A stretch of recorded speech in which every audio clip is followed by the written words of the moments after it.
Line ಟಿವಿಯ big ನ್ಯೂಸ್ಗೆ ಸ್ವಾಗತ. ನಾನು ಬಸವರಾಜ್. ಲೋಕಸಭೆಯಲ್ಲಿ ಪ್ರಧಾನಿ ಭಾಷಣ ಮಾಡದ್ದನ್ನ ವಿರೋಧಿಸಿ ರಾಜ್ಯಸಭೆಯಲ್ಲಿ ವಿಪಕ್ಷಗಳು ಭಾರಿ ಗದ್ದಲ ಸೃಷ್ಟಿಸಿದ್ವು.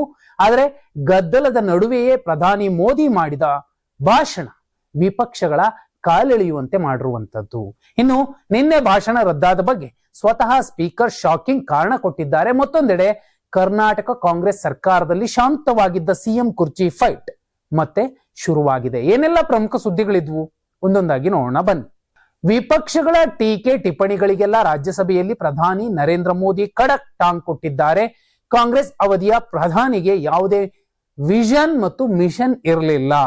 ಅವರ ತಪ್ಪುಗಳನ್ನ ಸರಿಪಡಿಸೋದ್ರಲ್ಲೇ ನಮ್ಮ ಹೆಚ್ಚಿನ ತಾಕತ್ತು ಮುಗಿಯುತ್ತದೆ. ಅವರ ಕಾಲದಲ್ಲಿ ಜಗತ್ತಿಗೆ ಭಾರತದ ಮೇಲೆ ಇದ್ದ ಧೋರಣೆಯನ್ನ ಬದಲಿಸಲು ಸಮಯ ತೆಗೆದುಕೊಳ್ತಿದೆ.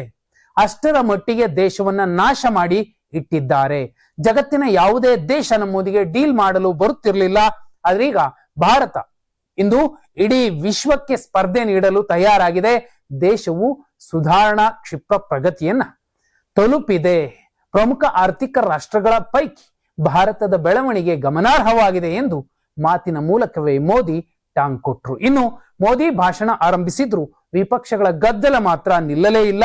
ಕೆಲ ವಿಪಕ್ಷ ನಾಯಕರು ಸಭಾತ್ಯಾಗ ಮಾಡಿದ್ದನ್ನ ನೋಡಿದ ಪ್ರಧಾನಿಗಳು ವಿಪಕ್ಷಗಳು ಓಡಿ ಹೋಗಲು ಸಾಧ್ಯವೇ ಇಲ್ಲ, ಉತ್ತರ ನೀಡಲೇಬೇಕು ಅಂತ ಸತ್ಯ ಕೇಳಿಸಿಕೊಳ್ಳುವುದಕ್ಕೂ ಶಕ್ತಿ ಬೇಕು, ಆದರೆ ಆ ಶಕ್ತಿ ವಿಪಕ್ಷಗಳಿಗೆ ಇಲ್ಲ ಅಂತ ಕುಟುಕಿರುವಂತದ್ದು.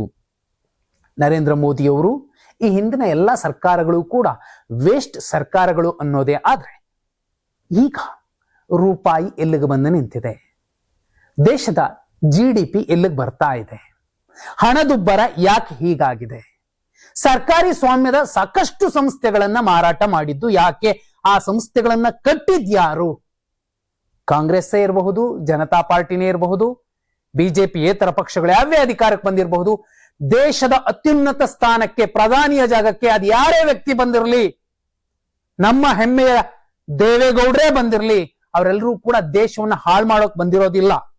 ಪ್ರಧಾನಿ ಮೋದಿಯವರ ಈ ಮಾತುಗಳು ನಿಜಕ್ಕೂ ತುಂಬಾ ಧಾಷ್ಟತೆಯಿಂದ ಕೂಡಿದಂತೆ ಕಾಣ್ತಿದೆ. ರಾಜಕೀಯ ಟೀಕೆ ಟಿಪ್ಪಣಿಗಳನ್ನ ಅತ್ಯುನ್ನತ ಸ್ಥಾನಕ್ಕೆ ಹೋದ್ಮೇಲೆ ಮಾತಾಡಬಾರ್ದೇನೋ. ಯಾರೋ ಮುಖ್ಯಮಂತ್ರಿಗಳು ಈ ಉಪಮುಖ್ಯಮಂತ್ರಿಗಳು ಕಚ್ಚಾಡ್ತಾರಲ್ಲ, ಆ ರೀತಿ ಸದನದ ಒಳಗಡೆ ಬುದ್ಧಿವಂತರ ಚಾವಡಿಯ ಒಳಗಡೆ ಮೋದಿಯವರು ಕೂಡ ಮಾತಾಡ್ತಾರೆ. ಕಾಂಗ್ರೆಸ್ ಏನು ಮಾಡಿರ್ಲಿಲ್ಲ, ಅವ್ರ ಕಿಸದ್ ದಬ್ಬಾಕಿದ್ದಿದ್ದು ಇಷ್ಟೇ, ನಾನ್ ಮಾತ್ರ ಮಾಡ್ತಿರೋದು ಅನ್ನೋದೇ. ಆದ್ರೆ ರೂಪಾಯಿಯ ಮೌಲ್ಯ ಎಲ್ಲಿಗೆ ಬಂದಿದೆ, ಕಪ್ಪು ಹಣ ತಂದು ಬಿಸಾಕ್ತೀನಿ ಅನ್ನುವಂತಹ ಧಾಟಿಯಲ್ಲಿ ಆರ್ಭಟದಿಂದ ಮಾತಾಡಿ ಬಹುದೊಡ್ಡ ಸಂದೇಶಗಳನ್ನ ಕೊಟ್ಟಿದ್ದಂಥವ್ರು, ನೋಟ್ ಬ್ಯಾನ್ ಮಾಡಿದಂಥವ್ರು ಏನ್ ಮಾಡ್ತಿದ್ದಾರೆ. ಆದ್ರೂ ಮೋದಿ ಕಿ ಜೈ ಅನ್ನುವಂತಹ ದೊಡ್ಡ ವರ್ಗ ಇರೋ ಸಂದರ್ಭ ಅವರ ಒಂದಷ್ಟು ತಪ್ಪು ನಡೆಗಳನ್ನು ಕೂಡ ಪ್ರಶ್ನಿಸುವ ಅಧಿಕಾರ ಸಂವಿಧಾನ ನಮಗೆ ಕೊಟ್ಟಿದೆ, ಆ ಹಕ್ಕನ್ನ ಕೊಟ್ಟಿದೆ ಅನ್ನೋದನ್ನೂ ಮರೆತು ಕೂತಿರುವಂತಹ ಒಂದಷ್ಟು ಜನ, ಕೆಲವರು ವಿರೋಧಿಸೋದನ್ನೇ ದೊಡ್ಡ ಕೆಲಸ ಅನ್ಕೊಂಡಿರುವಂತವ್ರು ಮತ್ತೊಂದು ಕಡೆ ಇರುವಂತಹ ಸಂದರ್ಭದಲ್ಲಿ ಇಂತಹ ಮಾತುಗಳ ಬಗ್ಗೆ ಅವಲೋಕನ, ಮೌಲ್ಯಮಾಪನ ಜೆನ್ಜಿ ಮಾಡೇ ಮಾಡುತ್ತೆ ಅನ್ನೋದು ಸದ್ಯದ ಚರ್ಚೆ. ಪ್ರಧಾನಮಂತ್ರಿ ನರೇಂದ್ರ ಮೋದಿ ಅವರ ಭಾಷಣ ರದ್ದುಗೊಳಿಸಿದ್ದನ್ನ ಕಾಂಗ್ರೆಸ್ಸಿಗರು ತೀವ್ರವಾಗಿ ಖಂಡಿಸಿದ್ದಾರೆ. ರಾಜ್ಯಸಭೆ ಕಲಾಪ ಆರಂಭವಾಗ್ತಿದ್ದಂತೆ ಪ್ರತಿಪಕ್ಷಗಳು ತೀವ್ರವಾಗಿ ತರಾಟೆ ತೆಗೆದುಕೊಂಡಿವೆ. ಸದನದ ಸಂಪ್ರದಾಯಕ್ಕೆ ಮಾಡಿದ ಅಪಮಾನ ಅಂತ ಗುಡುಗಿದ್ದಾರೆ. ರಾಜ್ಯಸಭೆ ಕಲಾಪ ಆರಂಭವಾಗುತ್ತಿದ್ದಂತೆ ಮಾತನಾಡಿದ ಮಲ್ಲಿಕಾರ್ಜುನ್ ಖರ್ಗೆ, ಲೋಕಸಭೆಯಲ್ಲಿ ಪ್ರಧಾನಿ ಮೋದಿ ಭಾಷಣ ಮಾಡುವುದಿಲ್ಲ, ವಿಪಕ್ಷ ನಾಯಕ ಮಾತಾಡ್ತೀನಿ ಅಂದ್ರೆ ಅವ್ರು ಮಾತಾಡೋದಕ್ಕೂ ಬಿಡೋದಿಲ್ಲ. ಈ ರೀತಿಯಾಗಿ ಸದನ ನಡೆಸುತ್ತಿರುವುದು ಸಂವಿಧಾನ ಮತ್ತು ಪ್ರಜಾಪ್ರಭುತ್ವಕ್ಕೆ ಮಾಡಿರುವ ಅಪಚಾರ. ರಾಹುಲ್ ಗಾಂಧಿ ಅವರು ದೇಶದ ಹಿತಾಸಕ್ತಿಗಳ ಬಗ್ಗೆ ಮಾತನಾಡಲು ಬಯಸಿದ್ರು, ಆದ್ರೆ ಅವರಿಗೆ ಮಾತನಾಡಲು ಅವಕಾಶವನ್ನೇ ನೀಡಲಿಲ್ಲ ಅಂತ ಕಿಡಿಕಾರಿದ್ರು. ಇನ್ನು ಕಲಾಪ ಆರಂಭವಾಗುವ ಮೊದಲು ವಿರೋಧ ಪಕ್ಷದ ಸದಸ್ಯರು ಬೆಳಗ್ಗೆ 10 ಗಂಟೆಗೆ ಮಲ್ಲಿಕಾರ್ಜುನ್ ಖರ್ಗೆ ಅವರ ಕಚೇರಿಯಲ್ಲಿ ಸಭೆ ಸೇರಿದ್ದು ಭಾರಿ ಕುತೂಹಲ ಮೂಡಿಸಿರುವಂತದ್ದು. ಸದನವನ್ನ ಉದ್ದೇಶಿಸಿ ಪ್ರಧಾನಿ ಮಾತಾಡೋದಿಲ್ಲ, ಪ್ರೆಸ್ ಮೀಟ್ ಮಾಡೋದೇ ಇಲ್ಲ. ಆದ್ರೆ ವಿಪಕ್ಷದ ನಾಯಕರು ಏನಂದ್ರೆ ಅದೇ ಮಾತಾಡಂಗಿಲ್ಲ. ಸೇನಾ ಮುಖ್ಯಸ್ಥರೇ ಬರೆದಿರುವಂತಹ ಪುಸ್ತಕವನ್ನ ಅದರ ಚರ್ಚೆಯನ್ನ ಮಾಡಂಗಿಲ್ಲ ಅನ್ನೋದಾದ್ರೆ ಆ ಪುಸ್ತಕ ಬ್ಯಾನ್ ಆಗಿರೋ ಪುಸ್ತಕ ಅಲ್ಲ. ಇದೇ ಮೋದಿ ಅವರ ಅವಧಿಯಲ್ಲಿ ರಿಟೈರ್ಡ್ ಆದಂತಹ ಸೇನಾ ಮುಖ್ಯಸ್ಥರ ಪುಸ್ತಕ. ಆ ಪುಸ್ತಕದ ಬಗ್ಗೆ ಚರ್ಚೆ ಮಾಡೋದೇ ಘನಘೋರ ದೇಶದ್ರೋಹ ಅನ್ನೋದೇ. ಆದ್ರೆ ಆ ಪುಸ್ತಕವನ್ನ ಬರ್ದವರನ್ನು ಕೂಡ ದೇಶದ್ರೋಹಿ ಅಂತ ಕನ್ಸಿಡರ್ ಮಾಡುತ್ತಾ ದೊಡ್ಡ ದೊಡ್ಡ ಮೆಡಲ್ಗಳನ್ನ ಕೊಟ್ಟಿದ್ಯಾಕೆ? ಈ ದೇಶಕ್ಕೋಸ್ಕರ, ನಮ್ಮನ್ನ ಕಾಪಾಡೋದಕ್ಕೋಸ್ಕರ ಸೇನೆಯಲ್ಲಿ ದುಡಿದ್ರು ಅಂತ. ಅಂತವ್ರು ಬರೆದಂತಹ ಸತ್ಯ ಕೂಡ ದೇಶದ್ರೋಹ ಅನ್ನೋದೇ ಆದ್ರೆ ವಾಕ್ ಸ್ವಾತಂತ್ರ್ಯಕ್ಕೆ ಯಾವ ರೀತಿಯ ಬೆಲೆ ಸಿಗ್ತಿದೆ ಈಗಿನ ಅವಧಿಯಲ್ಲಿ. ಮತ್ತೆ ಎಂತಹ ಗುರುತರ ಆರೋಪವನ್ನ ಸ್ಪೀಕರ್ ಒಬ್ರು ಮಾಡಿದ್ದಾರೆ ಅಂದ್ರೆ ಭಾರತದ ರಾಜಕೀಯ ಚರಿತ್ರೆಯಲ್ಲೇ ಇದೇ ಮೊದಲ ಸಲ ಇದ್ದಿರಬಹುದು. ಅವರದ್ದೇ ಸದನದಲ್ಲಿ, ಅವರದ್ದೇ ಪಾರ್ಲಿಮೆಂಟ್ ಅಲ್ಲಿ ಪ್ರಧಾನಿಯೊಬ್ಬರನ್ನ ವಿಪಕ್ಷದವರು ಹಿಡ್ಕೊಂಡು ಬಡಿಯಕ್ ಬಂದಿದ್ರು ಅನ್ನುವಂತಹ ರೀತಿಯಲ್ಲಿ ಗಂಭೀರ ಆರೋಪವನ್ನ ಸ್ಪೀಕರ್ ಅವರು ಮಾಡಿರುವಂತದ್ದು. ಎಲ್ಲಿಗೆ ಬರ್ತಾ ಇದೆ ದೇಶದ ರಾಜಕೀಯ ವ್ಯವಸ್ಥೆ ಅನ್ನೋದು ಅರ್ಥ ಮಾಡ್ಕೋಬೇಕಾಗತ್ತೆ. ಲೋಕಸಭೆಯಲ್ಲಿ ಪ್ರತಿಭಟನೆ ತೀವ್ರಗೊಂಡ ಬೆನ್ನಲ್ಲೇ ಪ್ರಧಾನಿ ಮೋದಿ ಅವರ ಭಾಷಣ ರದ್ದುಗೊಳಿಸಿದ್ದಕ್ಕೆ ಕಾರಣವನ್ನ ಲೋಕಸಭೆಯ ಸ್ಪೀಕರ್ ಸಿಪಿ ರಾಧಾಕೃಷ್ಣನ್ ಬಹಿರಂಗಪಡಿಸಿದ್ದಾರೆ. ಪ್ರಧಾನಿ ನರೇಂದ್ರ ಮೋದಿ ಮೇಲೆ ದೈಹಿಕ ದಾಳಿ ನಡೆಸಲು ಕಾಂಗ್ರೆಸ್ ಸಂಸದರು ಯೋಜನೆ ರೂಪಿಸಿದ್ದಾರೆ ಎಂಬ ಮಾಹಿತಿ ಮೂಲಗಳಿಂದ ತಿಳಿದು ಬಂದಿತ್ತು. ವಿರೋಧ ಪಕ್ಷದ ಸಂಸದರು ಅನಿರೀಕ್ಷಿತವಾಗಿ ಏನನ್ನಾದ್ರೂ ಮಾಡಿಬಿಡಬಹುದು ಎಂಬ ಮಾಹಿತಿ ಇತ್ತು. ಪ್ರಜಾಪ್ರಭುತ್ವದ ದೇವಾಲಯದಲ್ಲಿ ಅಹಿತಕರ ಘಟನೆಯನ್ನ ತಡೆಯಲು ಸದನವನ್ನು ಮುಂದೂಡಲಾಯಿತು. ಆದರೆ ಪ್ರಧಾನಿ ಮೋದಿ ಭಾಷಣ ರದ್ದುಗೊಳಿಸಲು ಇದೇ ಕಾರಣ ಎಂದು ಸ್ಪೀಕರ್ ಹೇಳಿದ್ದಾರೆ. ಇನ್ನು ಸ್ಪೀಕರ್ ಹೇಳಿಕೆಯನ್ನ ಕಾಂಗ್ರೆಸ್ ಸಂಸದೆ ಪ್ರಿಯಾಂಕ್ ಗಾಂಧಿ ತಳ್ಳಿ ಹಾಕಿದ್ದಾರೆ. ಪ್ರಿಯಾಂಕ್ ಗಾಂಧಿ ಅವರು ಇದೊಂದು ಶುದ್ಧ ಸುಳ್ಳು, ವಿರೋಧ ಪಕ್ಷಗಳು ಎತ್ತಿರುವ ವಿಷಯಗಳಿಗೆ ಸರಿಯಾಗಿ ಉತ್ತರ ಕೊಡದೆ ಸರ್ಕಾರ ದಾರಿ ತಪ್ಪಿಸಿಕೊಳ್ಳುತ್ತಿದೆ ಎಂದು ಟೀಕಿಸಿದ್ದಾರೆ. ಇದು ಹೇಗಿದೆ ಅಂದ್ರೆ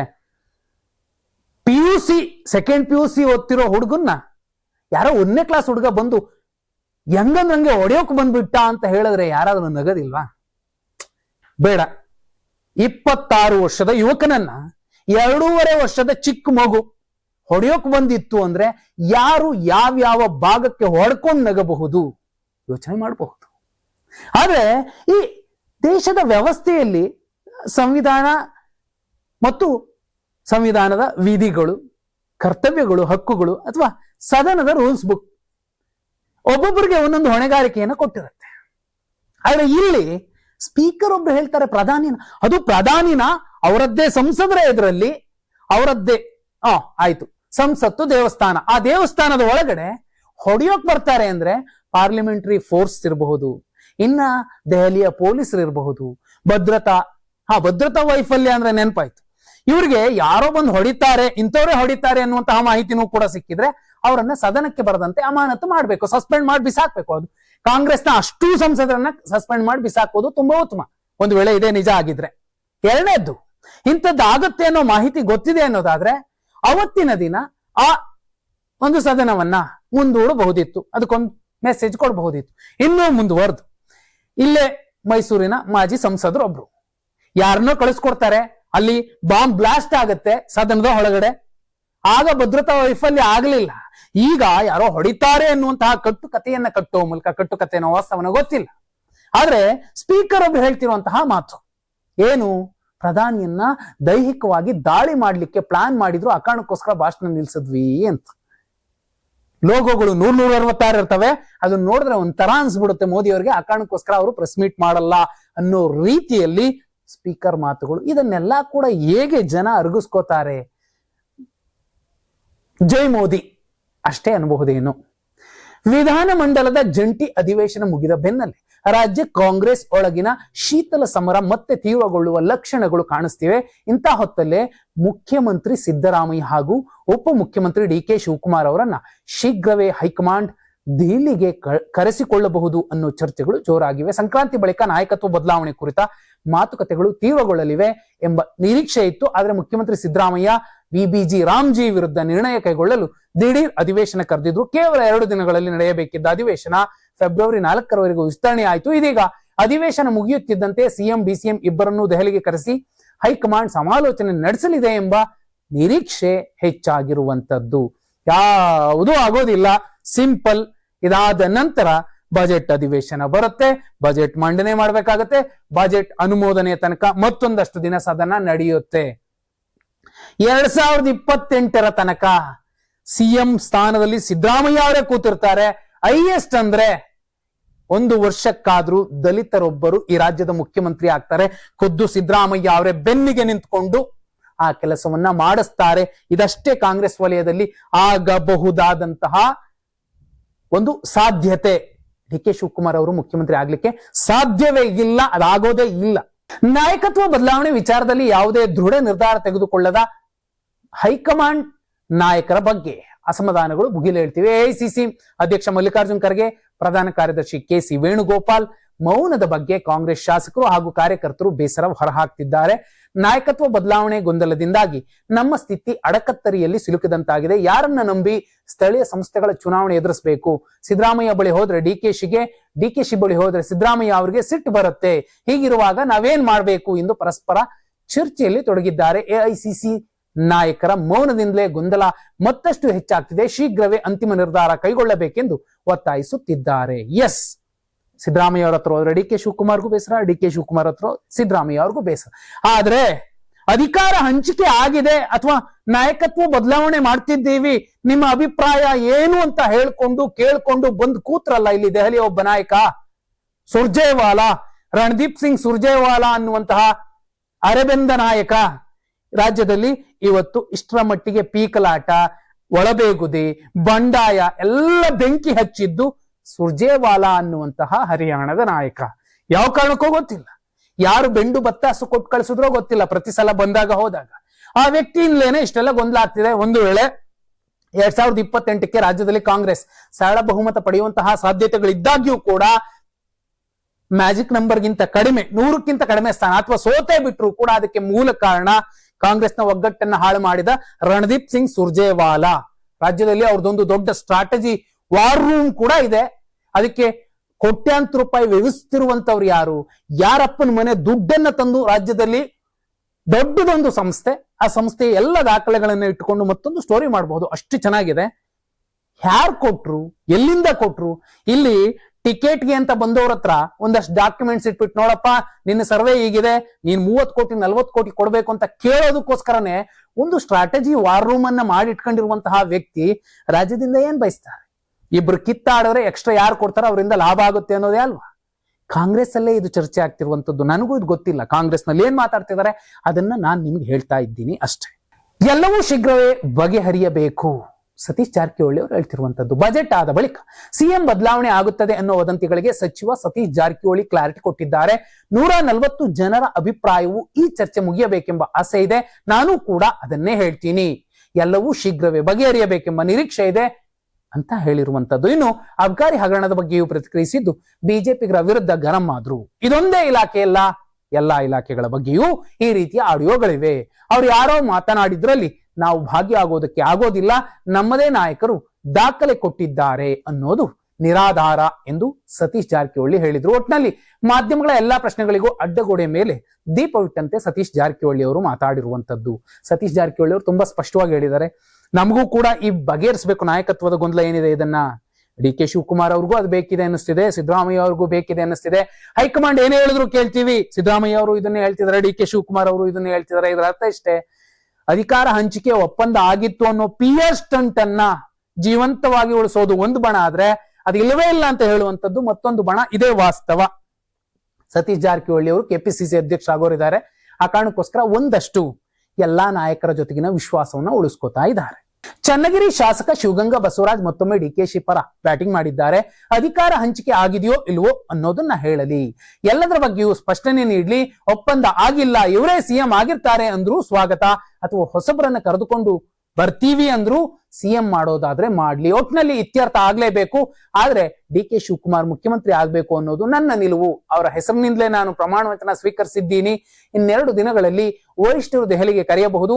ಇನ್ನು ಉತ್ತಮವಾದ ಸರ್ಕಾರ ಹೋಗ್ತಿದೆ, ಮತ್ತೊಮ್ಮೆ ಸರ್ಕಾರ ಬರುವಂತೆ ಕಾಣಿಸ್ತಿದೆ. ಈ ವೇಳೆ ಗೊಂದಲದ ಹೇಳಿಕೆ ಕೊಟ್ಟು ಪಾರ್ಟಿಗೆ ಮುಜುಗರ ಆಗೋದು ಬೇಡ. ಬಿಜೆಪಿಯವರು ಇದೇ ರೀತಿ ಮಾಡಿ ಈ ಮಟ್ಟಕ್ಕೆ ಬಂದ್ರು. ಹೀಗಾಗಿ ಹೈಕಮಾಂಡ್ಗೆ ಮನವಿ ಮಾಡ್ತೀನಿ, ಕೂಡಲೇ ಇತ್ಯರ್ಥ ಮಾಡಿ, ಹೀಗಂತ ಶಿವಗಂಗಾ ಬಸವರಾಜು ಹೇಳಿರುವಂತದ್ದು. ಶಿವಗಂಗಾ ಬಸವರಾಜು ಅವರು ಮತ್ತೊಂದು ಚುನಾವಣೆಯಲ್ಲಿ ಶಾಸಕರಾಗಿ ಆಯ್ಕೆ ಆಗೋದಿಲ್ಲ. ಅವ್ರು ಇವತ್ತು ಹೇಳಿದ್ರು ಪ್ರೆಸ್ ಮೀಟ್ ಅಲ್ಲಿ, ನನಗೆ ಟಿಕೆಟ್ ಕೊಡ್ಲಿಲ್ಲ ಅಂದ್ರೆ ನನ್ನ ಸೋದರ ಇದ್ದಾರೆ, ಅವ್ರಿಗಾದ್ರೂ ಕೂಡ ಅವ್ರ ಹತ್ರ ಗೆಲ್ಸ್ಕೊಂತೀವಿ ಅನ್ನುವಂತಹ ಮೆಸೇಜ್ ಅನ್ನ ಕೊಟ್ಟಿದ್ದಾರೆ. ನೀವು ನಿಮ್ಮ ಸೋದರನ್ ನಿಲ್ಸ್ಕೊಂಡ್ರು ಅಷ್ಟೇ, ಯಾರು ನಿಲ್ಸ್ಕೊಂಡ್ರು ಅಷ್ಟೇ. ಒಬ್ಬ ಮಾಡಾಳ್ ವಿರೂಪಾಕ್ಷಪ್ಪ ಅನ್ನುವಂತಹ ವ್ಯಕ್ತಿಯ ಋಣದ ಕಾರಣಕ್ಕೆ ಅವರು ಕಣದಲ್ಲಿ ಪರ್ಟಿಕ್ಯುಲರ್ ಪಾರ್ಟಿ ಬಿಜೆಪಿಯಿಂದ ಸ್ಪರ್ಧೆ ಮಾಡಿದ್ದಿದ್ದರೆ ಶಿವಗಂಗಾ ಬಸವರಾಜು ಗೆಲ್ತಿರ್ಲಿಲ್ಲ. ನೆಕ್ಸ್ಟ್ ಚುನಾವಣೆಯಲ್ಲಿ ಅಲ್ಲ, ಇನ್ನು ನೆಕ್ಸ್ಟ್ ಚುನಾವಣೆಗೆ ಹೋದ್ರು ಕೂಡ ಶಿವಗಂಗಾ ಬಸವರಾಜು ಗೆಲ್ಲುವಂತಹ ಹುರಿಯಾಳಲ್ಲ. ಇವರನ್ನ ನೆಚ್ಕೊಂಡು ಏನಾದ್ರು ಕಾಂಗ್ರೆಸ್ ಟಿಕೆಟ್ ಕೊಟ್ರೆ ಒಂದು ಕ್ಷೇತ್ರವನ್ನ ಅವರೇ ಹಾಳು ಮಾಡ್ಕೋತಾರೆ ಅಂತ ಅರ್ಥ. ಆದ್ರೂ ಡಿ ಕೆ ಶಿವಕುಮಾರ್ ಅವರ ಅಪ್ಪಟ ಶಿಷ್ಯ, ಒಂದು ವೇಳೆ ಡಿ ಕೆ ಶಿವಕುಮಾರ್ ಅವರು ಸಿಎಂ ಆದ್ರೆ ಇವರನ್ನ ಗೃಹ ಸಚಿವರನ್ನಾದ್ರೂ ಮಾಡ್ಲೇಬೇಕು, ಅಷ್ಟರ ಮಟ್ಟಿಗೆ ಬ್ಯಾಟ್ ಬೀಸಿದ್ದಾರೆ. ಡಿ ಕೆ ಸುರೇಶ್ ಅವ್ರಿಗಿಂತಲೂ ಹೆಚ್ಚು ಬ್ಯಾಟ್ ಬೀಸಿದ್ದು ಶಿವಗಂಗಾ ಬಸವರಾಜು ಮಾತ್ರ. ವಿಧಾನಸಭೆಯಲ್ಲಿ ಬಿಜೆಪಿ ಸದಸ್ಯರನ್ನ ಕಾಂಗ್ರೆಸ್ ಶಾಸಕ KM ಶಿವಲಿಂಗೇಗೌಡ ಹಿಗ್ಗಾಮುಗ್ಗಾ ತರಾಟೆಗೆ ತೆಗೆದುಕೊಂಡಿದ್ರು. ವಿಬಿಜಿ ರಾಮ್ಜಿ ಕಾಯ್ದೆ ವಿರೋಧಿಸಿ ನಿರ್ಣಯ ಮಂಡಿಸಲಾಗಿತ್ತು. ಇದರ ಪರವಾಗಿ ಮಾತನಾಡಲು ಮುಂದಾದಾಗ ಬಿಜೆಪಿ ಅಡ್ಡಿಪಡಿಸಿದ್ದಕ್ಕೆ ರೊಚ್ಚಿಗೆದ್ದಿದ್ರು ಕಾಂಗ್ರೆಸ್ ಶಾಸಕ ಶಿವಲಿಂಗೇಗೌಡ ಹಿಗ್ಗಾಮುಗ್ಗಾ ಬೈದಿದ್ರು. ಈ ವಿಚಾರವಾಗಿ ಆಕ್ರೋಶ ಕೇಳಿ ಬಂದ ಹಿನ್ನೆಲೆ ಸ್ವತಃ ಶಾಸಕರೇ ಸ್ಪಷ್ಟನೆ ನೀಡಿದ್ದಾರೆ. ನಾನು ಸಲಗಾರ ವೇದವ್ಯಾಸ ಕಾಮತ್ ಬಗ್ಗೆ ಮಾತ್ರ ಮಾತಾಡಿದ್ದು, ತಹಶೀಲ್ದಾರ್ ಆಗಿರುವ ಪತ್ನಿಯಿಂದಲೇ ಶಾಸಕ ಶರಣು ಸಲಗಾರ್ MLA ಆಗಿದ್ದಾರೆಂದು ನಮ್ಮ ಕಡೆಯವರು ಹೇಳಿದ್ರು. ಆ ಹೆಣ್ಣುಮಗಳು ವಿಚಾರವಾಗಿ ಮಾತಾಡಿದ್ದಕ್ಕೆ ವಿಷಾದ ವ್ಯಕ್ತಪಡಿಸ್ತೀನಿ. ಹೆಣ್ಣು ಮಕ್ಕಳ ಬಗ್ಗೆ ಯಾವತ್ತೂ ನಾನು ಮಾತನಾಡಿಲ್ಲ. ನನ್ನನ್ನ ಟಾರ್ಗೆಟ್ ಮಾಡಿ ಮಾತಾಡ್ಸಿದ್ದಕ್ಕೆ, ಯಾಕಂದ್ರೆ ನನ್ನನ್ನ ಕಳ್ಳ ಅಂತ ಪ್ರಚೋದಿಸಿದ್ದಕ್ಕೆ ನಾನು ಮಾತಾಡಿದ್ದು. KM ಶಿವಲಿಂಗೇಗೌಡರು ಹೇಳಿ ಕೇಳಿ ನಂಜಿಲ್ಲದ ವ್ಯಕ್ತಿ. ಪಕ್ಕ ಹಳ್ಳಿಗರ ರೀತಿಯಲ್ಲಿ ಮಾತಾಡ್ತಾರೆ. ಒಂದು ಏನಾದ್ರೂ ತಪ್ಪಾಗಿದ್ರೆ ನೇರವಾಗಿ ಮಾತಾಡ್ತಾರೆ, ಅದನ್ನ ಖಂಡಿಸ್ತಾರೆ.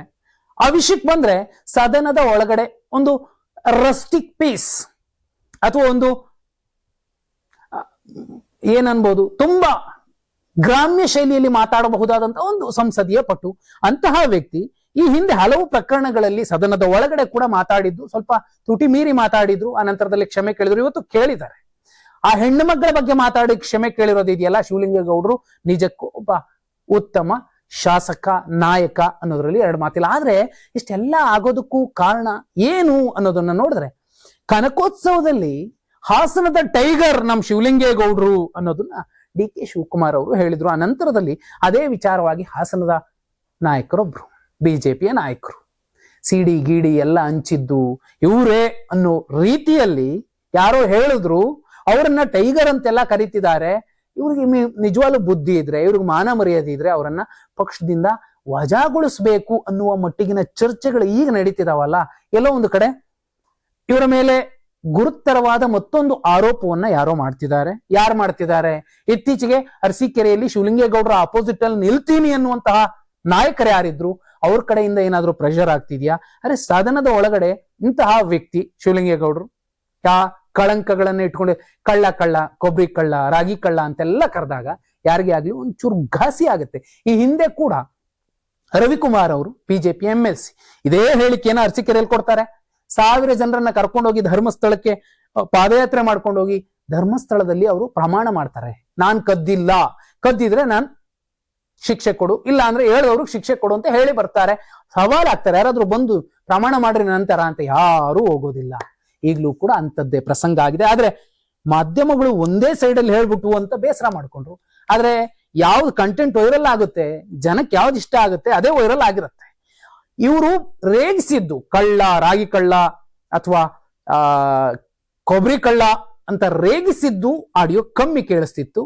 ಆದ್ರೆ ಇವರು ಮೈಕ್ ಕಿತ್ತೆಸ್ದು ಮಾತಾಡಿದ್ದು ಮಾತ್ರ ಜೋರಾಗಿ ಕೇಳಿಸ್ತಿತ್ತು. ಮೈಕ್ ಕಿತ್ತವ್ರ ಹತ್ರ. ಆ ಕಾರಣಕ್ಕೋಸ್ಕರ ಆಡಿಯೋ ಮತ್ತು ವಿಡಿಯೋ ವೈರಲ್ ಆಯ್ತು. ಹಾಗೆ ನೋಡಿದ್ರೆ ಶಿವಲಿಂಗೇಗೌಡರು ಆ ಹೆಣ್ಣು ಮಗಳ ಬಗ್ಗೆ ಮಾತಾಡಿದ್ದು ಮಾತ್ರ ತಪ್ಪು. ಇನ್ನುಳಿದಂತೆ ಸದನದ ಒಳಗಡೆ ವಿರೋಧಿ ಪಕ್ಷಕ್ಕೆ ಯಾವ ರೀತಿ ಟಕ್ಕರ್ ಕೊಡ್ಬೋದು ಅಷ್ಟು ಅಚ್ಚುಕಟ್ಟಾಗಿ ಟಕ್ಕರ್ ಕೊಟ್ಟಿದ್ದಾರೆ. ಇನ್ನು ಸದನದ ಶಿಷ್ಟಾಚಾರ ಗಿಷ್ಟಾಚಾರ ಅನ್ನೋದನ್ನೆಲ್ಲ ಶರ್ಟ್ ಹಾಕೊಂಡ್ ಕಿತ್ತಾಕೊಂಡವರು, ಬ್ಲೂ ಫಿಲಂ ನೋಡಿದವರು, ಇನ್ನುಳಿದ ಎಲ್ಲಾ ಪ್ರಕರಣಗಳ ಎಕ್ಸಾಂಪಲ್ಗಳ ಮಧ್ಯೆ ಇದೊಂದು ಸಣ್ಣ ಎಕ್ಸಾಂಪಲ್ ರೀತಿ ಕಾಣುತ್ತೆ. ಇದು ಇವತ್ತಿನ ಪ್ರಮುಖ ಸುದ್ದಿಗಳಾಗಿದ್ವು. ನಾಳೆ ಕೂಡ ಪ್ರಮುಖ ಸುದ್ದಿಗಳನ್ನ ಸರಳವಾಗಿ ಸಮಗ್ರವಾಗಿ ಹೇಳುವಂತಹ ಪ್ರಯತ್ನ ಮಾಡ್ತೀವಿ. ಧನ್ಯವಾದ. ಶುಭರಾತ್ರಿ.